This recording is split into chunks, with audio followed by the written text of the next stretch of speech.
Hey guys, welcome back to the channel. Man, I'm so excited. I have got one of the most iconic people that if you're not in the Midwest or really connected with fishing, you might not have heard of him. And this guy has developed more things in the marine industry than I ever knew. And one of them, you know, here lately that's taken the tournament world by storm is the turret. I've got Mike Roller, the owner of Right Height Industries. And man, I thank you for taking time to be able to visit with me today about all the things that you've done. Well, first of all, thanks I always enjoy talking to you, Edward. Whether it's on the phone or texting, you're the most down-to-earth guy I know in the industry today. And that means a lot to a guy like me. But I can tell you a little bit what I know from the days back in starting fishing that you might not have heard about or some other people. But my dad was very instrumental in the fishing industry back when Forrest Woods was first coming in. They were best friends. And when Forrest started building fiberglass boats, then Dad started building trolling motors called the Silver Troll. Really? And the first 12-volt, 24-volt trolling motor, Dad owned all the patents on. And we pushed it as a small company and built them in a town called Pierce City, Missouri and Purdy, Missouri. They're 10 miles, 12 miles apart. But the unit was red and white. Some of you old timers will know what that is, but it doesn't look like the units do today. But the first trolling motors was a fan type trolling motor that sat on the back of aluminum boats. So you run the boats from the back. And they were from a company called Silver Creek. We went and bought that and made the name Silver Troll. And it's become the one that we ultimately put on the front of the boats because of dealing with Forrest Woods and fiberglass boats and the tournament fishing. Everybody wanted to fish. I did not know that about you, Mike. That is so cool. Everybody wanted to fish from the front, right? Yeah. And they tore up a lot, and we had vans that we sent to the tournaments. Service crew. And that was me. Really? As a young kid. How old were you? I probably started going there when I was 12 or 13. Really? And I rode on that truck with a guy named Joe Roller, was a cousin of my dad's, and everybody loved Joe Roller. It's kind of like Philip Roller, who you know, Philip, my nephew. Very pleasant, just everybody loves to talk to him and knows who they are. And Joe was loved on the tournament trail, the BASS tournament trail. And so the Silver Troll was the trolling motor. That's what people had at that time. And then lots of people started getting into it and more. And but I always remembered what we had, the Silver Troll. It was what we promoted. And there was a guy named, another thing that was pretty important, a guy named Jim Rogers. I don't know if you know, but do you know Steve Rogers? I've heard of the name, but... Jim Rogers was a world-class fisherman back in them 70s and 60s. They fished for every species, and the tournaments was 1 or 2 weeks long, and you could weigh in so many of each fish. And so they fished all over the country, all over the world. People come to fish, and Jim Rogers, who was a lure designer and builder, several years in a row won that. Huh. A lot of people know Jim Rogers. A lot of the older people, that ages me a little bit probably, but my dad and Jim got in business building Rogers lures. Jim wanted to grow it. Dad had the manufacturing knowledge and how to build spinner baits and plastic baits. The original plastic baits where you glued the two halves, and then you built a Zyglo machine that made them chrome, because up until then you had to paint them all. But we designed and built a Zyglo machine that made them all chrome, so it sped that process up a lot. And so we had topwater baits and crankbaits and deep jims, little deep jims, hog hunters, jigs. We had everything in that line. And then down the road, Jim, as he got older, he wanted to have it back, so Dad just gave it back to him. And so Jim went ahead and marketed it. And I think it ultimately became R&W Lures, but it still was the Rogers-based lures. Wow. And Steve still sells Rogers lures and lives in Kearney, Missouri, I believe. Yeah. Kearney, North Kansas City. And I think still designs and builds some lures. Another thing I really remember fishing as a kid, and I was probably 8 or 9 years old, the first plastic worms were made by a guy named Tom Mann. called the jelly worm.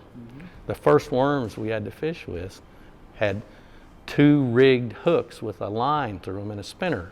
Yeah. And they were all polka dotted. And I can remember when they brought them up, and them big fish on Table Rock of a night, you just caught them and caught them and caught them. And I got pictures all over the walls. I mean, heck, it's unbelievable how many big fish we would catch on Tom Mann's jelly worms and the rigged worms. And a pre-rigged worm, basically, is what it was. yeah, you didn't have any choice about putting a worm on a hook, because when that all ripped out, you tied you a new one on. And they were all about 6 to 7 inches long. And it was really a revolution in fishing for summertime, because when the fish started hitting that, up until then you'd fish jigs or spinner baits, single spins. But we all had to make them by hand. You didn't go to Bass Pro Shops and buy them. That was before Johnny had developed all the Bass Pro Shop stuff. Yeah. But I was trying to think of some of the other things that would have been. Tell us about you. So if you took over your dad's business, or how did you go from building the trolling motor to where you're at today?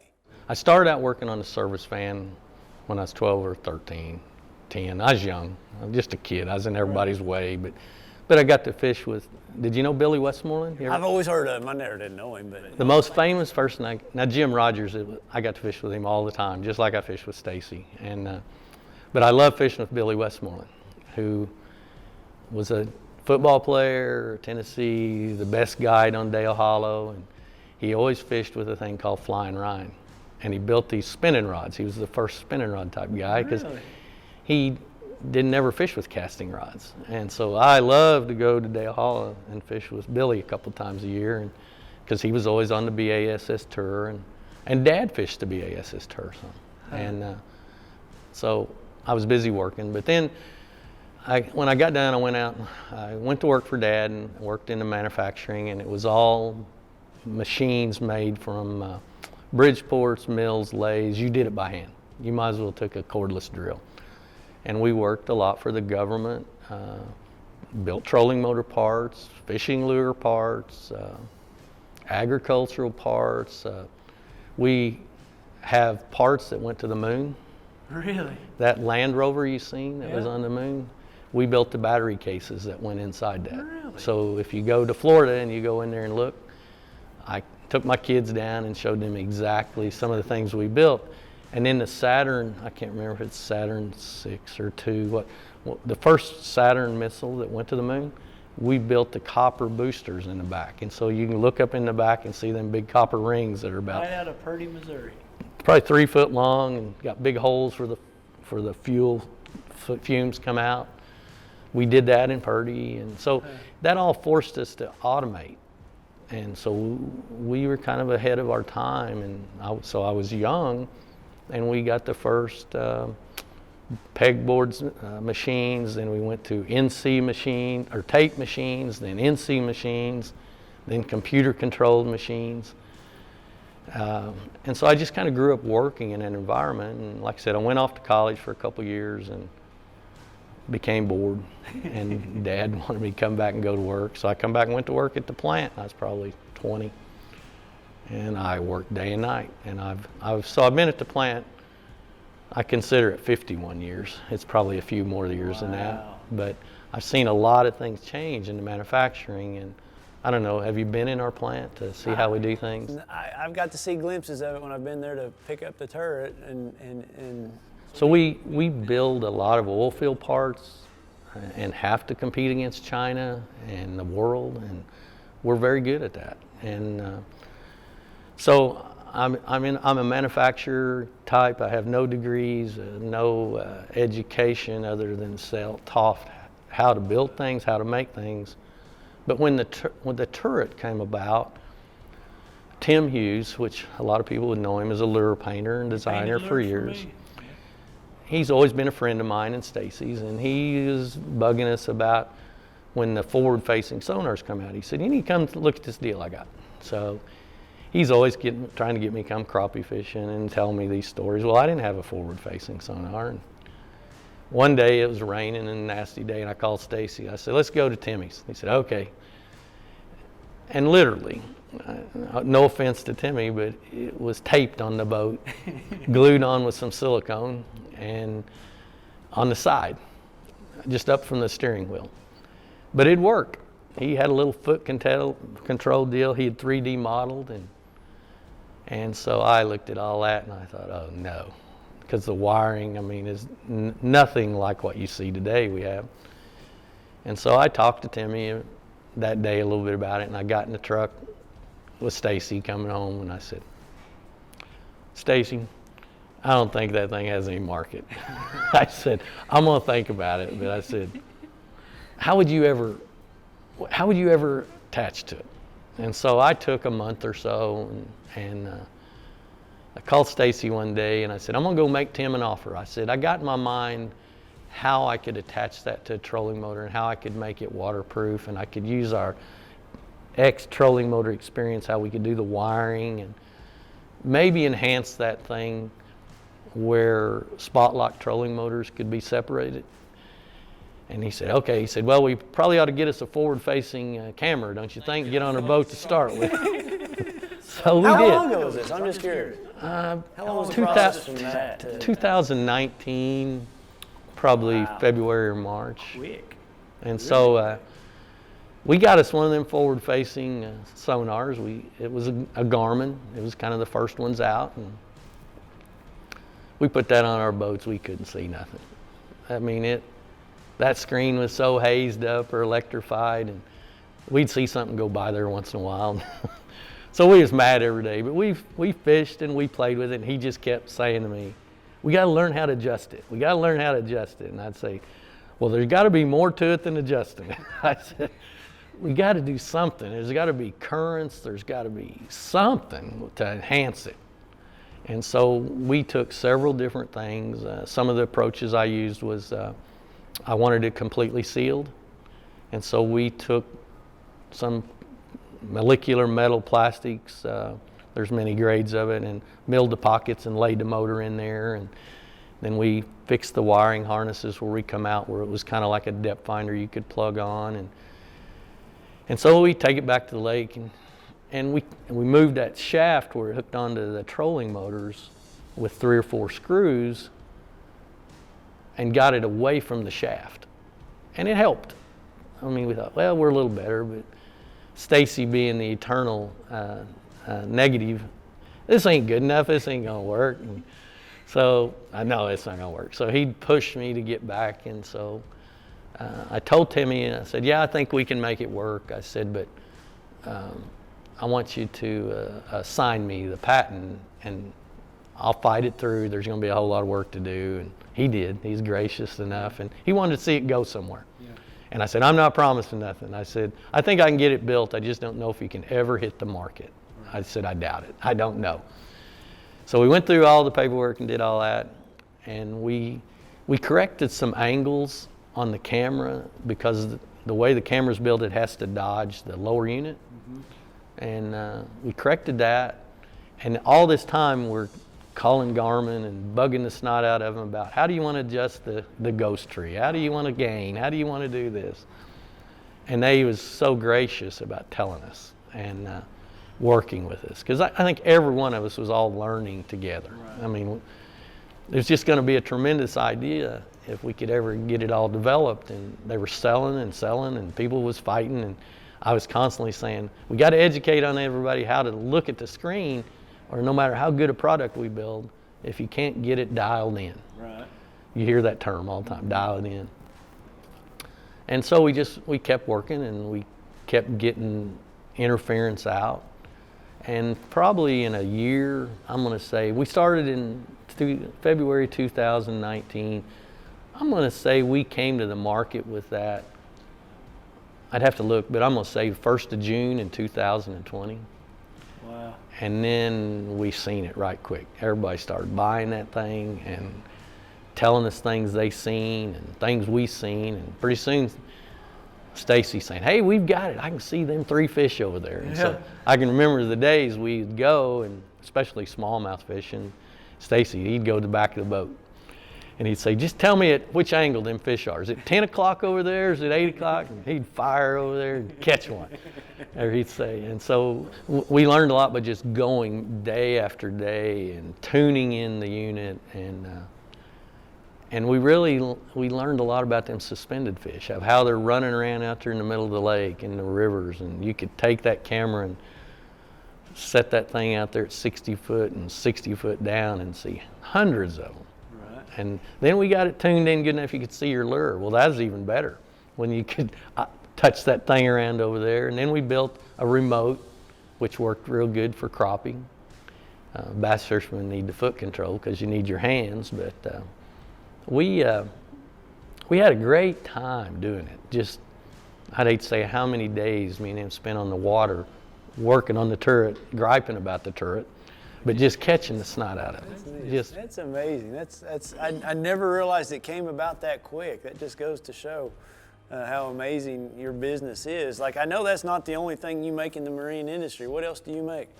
Well, one of the items that was real good when I spent a lot of years fishing the tournaments. As you know, I never fished BASS complete seasons, but when we'd go working on the van, if they had openings, I got to get in. Right. And so that worked good. And then I took some time off when my kids got playing sports. I took 9 years and never went fishing. Oh, wow. So I competitive fished like crazy. Yeah. From about 17 years of age up to about 35, 38, and then I took off 9 years. Put my poles in the corner, wow. And Stacy bugged the snot out of me, and I didn't go. But once I got my kids, the last one through college, the next month I started tournament fishing, and I've been hitting it hard ever since that day. But I don't remember exactly how you asked. You've got the special. I was just wanting you to plug all the other stuff you build for the marine. So when I quit them 9 years, some of the things I seen from fishing that was a pain in the rear to me that we may have built or may not, I enhanced. And one of the things is a motor holder. Yeah.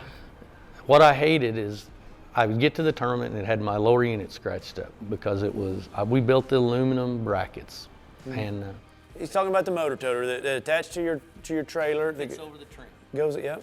And we used to always build the metal one that fit under the bunk. And you'd get to the tournament, and we probably didn't build a very good one like they are today, but it would be an ear broke off, and then the motor had fell down, and it had hit the pavement, or the paint was scratched off. And I was always mad because we'd get there and then you had to go lift that motor up and flip that switch down. You don't have them today, right. But we had to flip them switches down.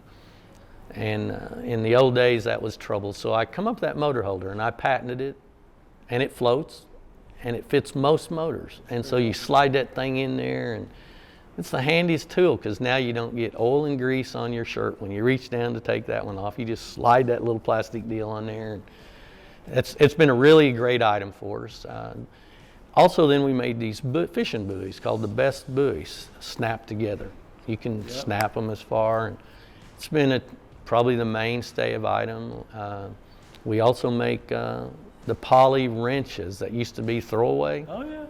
Everybody had them, right? Yeah. Every year you bought a new one, right? Yeah. And it had to be yellow, right? Yeah. Same old. Well, we made them with a stainless steel insert in there, so now you don't have to throw them away. I still got it. Yeah. It don't break, and it don't strip out.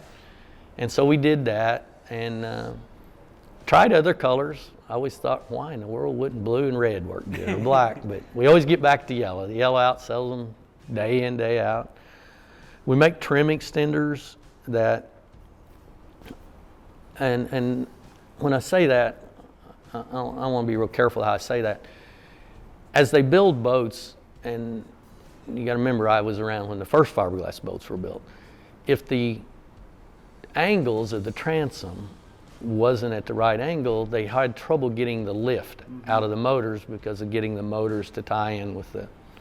And so in the industry, we came up with the, they screw in and they extend your trim. The amount of degrees that you would be able to. And they'll change most motors today about 2.5 miles an hour in speed by just putting them in there. Wow. If the transom's not exactly the correct angle. Wow. Some are, and so it doesn't have as much effect.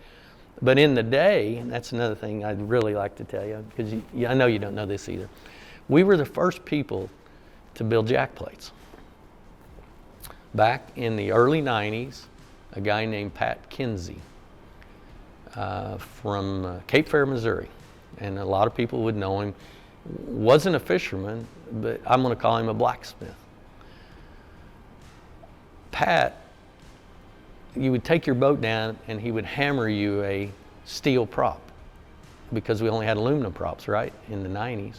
And he would hammer you a prop and hammer it with a dog collar and make it. Well, what we kept finding out is we made them motors run faster, the transom jerked out of them boats in rough water. The transoms wasn't good enough in the old days. Wow. And so why Ranger and everybody was trying to capitalize, and I always say Ranger because they were the first fiberglass people, right. And I was tied tight to the Forest Woods family then, probably still am, right. But we came up with a metal plate that was over the lip and come down the back, and we put stainless bolts through that. Well, that kept that from breaking out, right? So we could run faster and strengthen it. But what I figured out pretty quick is I could build that aluminum 2 inches further and put me a piece of 2x4 in there, and that 2 inches made me run faster. So I thought, well, heck, if that works, let's make 6 inches. Yeah. Let's make 10 inches. Huh. Hence is how the jack plates came to be. Because the boats got good enough, they didn't need the aluminum or the stainless steel plate, so we just made aluminum jack plates and built a lot of models. The last ones we really made was in 1998, and a lot of people got into business, and we just kind of got out and went a little bit different way. We had a lot of other oil field business, and there's another thing I think it'd be interesting for you to know. Crankbaits, the original crankbait was called the Big O. Mm-hmm. Everybody knows that. Mm-hmm. And I can't recall the guy's last name. I should know, because I have one of his very first crankbaits that he gave my dad, and his name was Oscar. And that's how come the Big O is, because he would hand whittle them out of balsa and bring them to the tournaments and give them to us. Really? And he'd put Big O on them in parentheses. For Oscar. Mm-hmm, for his name. So the first crankbaits were made that way. Now then, once they got out and everybody started catching them fish like crazy on them crankbaits, everybody started whittling them out of wood or out of cedar, and so you know that's kind of revolutionary to fishing as well. That's amazing, Mike. I mean, you just say all this like it's no big deal, but from the crankbait to the jack plate to the motor toter to the turret now, I mean, it's just unbelievable the impact you've had on our sport. So I want to tell you another thing that happened. And my dad was a genius in his own right. But you know how today you plug your battery charger in? Yeah. He developed a thing called the TE system. It's called the total electrical system. And you plugged in your charger or plugged in your troll motor and flipped this switch on or off. That's how you charge boats. And he patented and developed all that, and then ultimately give it to Ranger Boat. Yeah, because that's who had it. That's the only company that had it for the longest time. Because Dad gave it to him. Wow. So the ability to charge separately was that. Another thing, boats didn't have live wells. Even the first fiberglass boats had no live wells. We strung all them fish. Yeah. I mean, killed them all. Yeah. Even at the tournament weigh-ins, we drug them up there. I mean, if you go back to the Tom Mann, the Ricky Green era, pre-Roland and Dance. I mean, we killed them all. And so, I became friends with all them guys because I was around them working on them trolling motors and stuff. Roland can tell you all kinds of stories about Dad and the way we did things. I mean, I was running around there a snotty-nosed kid when he was killing them all. I remember the first BAS tournament, the Classic was run by Rick Clunn, right? Yeah. I was there. I was a kid, and he worked for my dad that first year. Had a silver trail trolling motor. Wow. And so, I was around them guys. But trolling motor. That's like the number one thing I forgot. I mentioned jack plate and. So one other thing I want, when the boats didn't have the live wells, Forrest put a rod locker and made it a dummy. We built a deal called a plugmatic, that you plugged it in and it would let water come in and you throw the valve and it wouldn't let it go out. Oh, wow. And so you could set an aerator pump in there and you could keep your fish alive. And then Ray Scott made everybody Have one. That was good for you guys. So we sold a jillion of them things, and Plugmatics, the little old, I still have a few of them around home, That's cool. but you know, I'm pretty sure there's other things that I don't think of that Dad would know. And so, you know, the Right Hack products, there's several other ones but I named you the better leading ones that we have. I think there's 18 or 20 different ones, but it's all been fun. It's been a learning experience, and I loved fishing tournaments and doing all that. Hard to compete today. I used to think I could compete fairly well, but Well, I want to do another one of these with you in my boat. I'd give my left arm to be able to go fishing with you one day. Just one day to be able to say I fished with Mike Roller. If you think you can make time, we don't have to take cameras, or we can if you'll let me. But I would love to have the opportunity to go fishing with you one day. It's an honor to be sitting here beside you, and just. it'd be a blessing to get to go fishing with you. I would love it. I can't. We'll go fishing anytime you want. Thank you. I'll enough for your stop work, time. okay? This is the man right here behind the turret. He's the one that developed it among all those other things. It's pretty amazing the history that's in this man's brain right here, and it's just thank you. I enjoyed every bit of it. Thank you.